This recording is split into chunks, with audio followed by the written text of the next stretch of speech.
Hi, this is my video walkthrough for the first challenge lab released on Tyler Ransby's HackSmarter platform. It is called BuildingMagic. It is rated as a medium box. I would say it's more of an easy, however, it does have a few more steps, I'd say, and it is a good Active Directory box, some good Active Directory fundamentals. It's very good preparation for your OSCP, which I passed at the beginning of this year, and a good stepping stone towards your CPTS, which I did just a few weeks ago and successfully passed. So without saying too much more, we can get stuck into it. So the first thing is, I'm not going to show the page, but Tyler's left us some notes. So we have a leaked database file here. It has some usernames, full names, roles, and passwords. These look like hashed passwords. Generally, because it's a window box, I would assume that they are NTLM hashes, which is the first way I tried to crack them. They were not. They are MD5 hashes.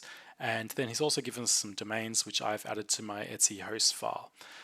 So what we want to do first is put these into Hashcat. So they are in a file called hash, which I've separated out manually so to not waste your time.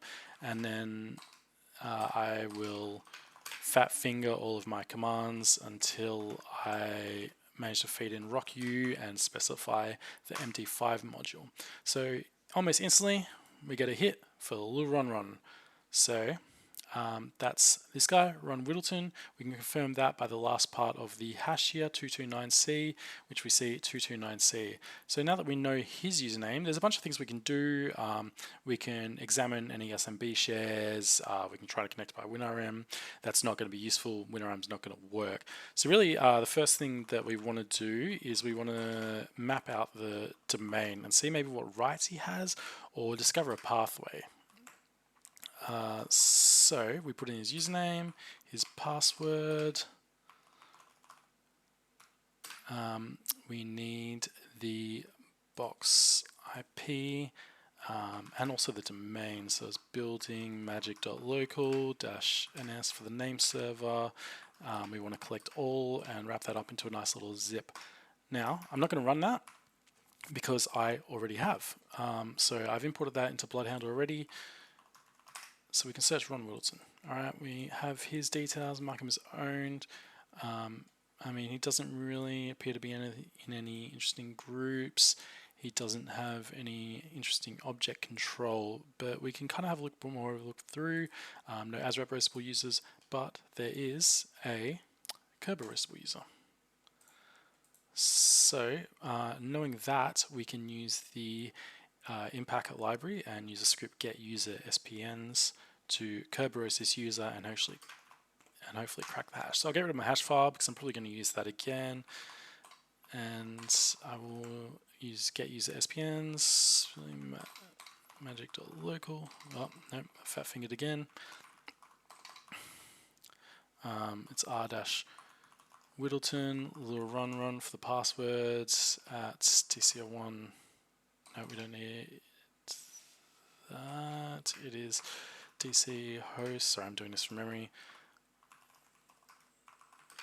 which is a bad idea. I do not recommend. Always take notes. And we need to request the hash, and we get it for r.hackett. So we can copy that.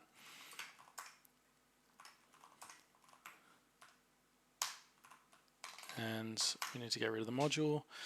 And after just a moment, it should crack. Yep, we get Rubius Hagrid for his password. Now, since we have owned this user, we go have a look at him. First degree object control, force change password over h.poch. So we can pre-examine this user, see what's interesting about him. Really, it's nothing, but there's no harm because he might have something that's not showing in Bloodhound. So for this, we can use Bloody AD, which is a tool you can use to edit objects in Active Directory, like change their password and such. So we need to specify the host, the domain. Sorry, I'm not very good at typing and talking, which is not great for this. His password was Rubius Hagrid. And we want to set the password of h.poch to password 123 exclamation mark. So we run that, and it will just take a moment, and we get the feedback the password has been changed successfully. Now, what we really want to do is kind of, now that we don't think that we have any, remote access or anything we can use to write to an object or any, constrained delegation or anything like that. Nothing that shows up in Bloodhound. So we kind of want to check the file share, see if there's anything interesting on there. So we can use netexec for that. H.poach and the password that we set, and examine the shares. So just in one moment we will see that okay, our password did set, and it will just list the shares. There we go.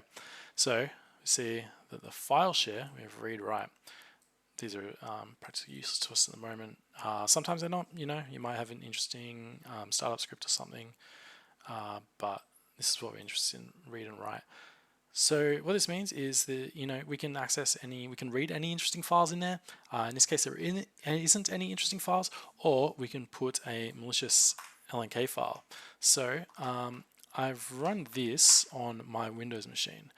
Now, what this does is it creates a shortcut in your local temp folder called link.lnk. Now, the target path for this link is a file that doesn't exist. And what happens is the file that doesn't exist on my machine, sorry. So when a user goes and opens this file share and has a look at all of the files in the file share, the shortcut will attempt to retrieve the icon for this file, which doesn't exist. But what that does is it forces the user who's looking at it to attempt to authenticate to this address, which is my address, and we will be running responder, and we will be able to capture that hash. So I've already created that file just to save time. I've saved it in here, and it's ready to go. So I did speak to a few other people, and they had a bit of trouble using Slinky with the netexec, which will, just put files in there by itself. I don't know what that's about. I didn't do it that way. This is the way I like to do it, just to be sure, because it works for me. Other strategies are you can kind of put like reverse shells of things in there and hope people run them, other types of files to force them to authenticate. There's really, like, if you can, if you have access, you can do what you want. But in this case, we find that there is a user interacting with this folder, and we will get a authentication request. But what we have to do is start responder, put in this interface, and we want to put our malicious file, which is called link.lnk, and that'll just take a moment. It's in there, and we just wait for this hash to come in. We can exit out of here, rm hash, and here we go, we got it. So it's for the user h.grangin. Let's grab this, nano hash, hashcat, use a command from before, and in a moment we'll find that we get magic forever. So let's go check out Grangin, see what they have. We find that they don't really have any interesting rights, no object control, but they're in another group, remote management users. This is likely our user flag. So let's clear this up a little bit. We'll win rm -i building magic.local-uh.grangin. The password for them was magic forever. This will connect. This gives us command execution, upload, download capabilities on the machine. So if you're after the flag, it's on a desktop. I'm not going to show you mine. I don't know if they're static or per user. So you'll have to get here yourself. So, I mean, we can check out a bunch of stuff. There's nothing in the documents.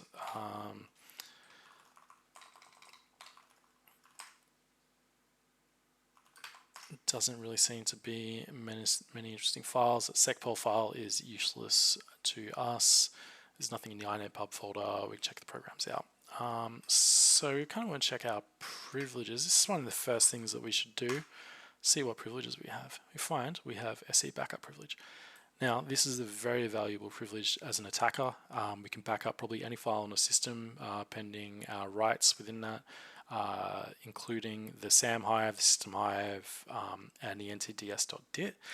In this case, Tyler doesn't let us get the ntds.dit, which I reckon is a very fun trick, because typically when you see backup privilege on a domain controller, you hit ntds.dit, you dump in the admin hash, and then you got control over the domain from there. So in this case, we'll go and make a directory called temp to store these files. We will pivot to that directory, and we want to save the hklm, so sam to t,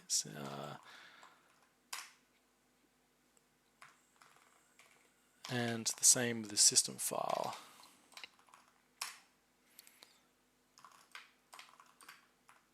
So we want to download those locally. That will dump it into this file. That will just take a moment. So that's finally downloaded. It takes a while. We see on our local machine, SAM and system there, and which we can use secrets dump to dump the hashes out of that. So that's another part of the inpacket suite, and we need to check off those files, and we use the local flag, and we get the administrator hash. So we can check that off,